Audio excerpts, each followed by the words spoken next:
महाराजा अग्रसेन जी ने 1 ईंट और 1 रुपये का सिद्धांत की घोषणा भी की थी, जिसके अनुसार नगर में आने वाले हर नए परिवार को नगर में रहने वाले हर परिवार की ओर से 1 ईंट और 1 रुपये दिया जाएगा। ईंट से वो अपने घर का निर्माण करे और रुपये से व्यापार करे। इस तरह महाराजा अग्रसेन जी समाजवाद के प्रणेता के रूप में पहचान मिली।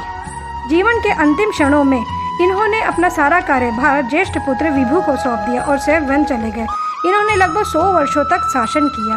इन्हें न्यायप्रियता, दयालुता, कर्मठ और कार्यशीलता के लिए इतिहास के पन्नों में भगवान के तुल्य समझा गया है।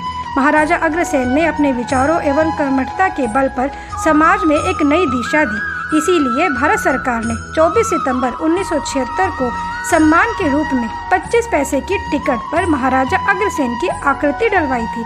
भारत सरकार ने उस 1995 में जो जहाज लिया था उसका नाम अग्रसेन रखा गया था। आशा करते हैं आपको हमारी दी गई जानकारी पसंद आई होगी। ऐसी ही रोचक जानकारी के लिए हमारा चैनल सब्सक्राइब करें, लाइक करें, शेयर करें। धन्यवाद।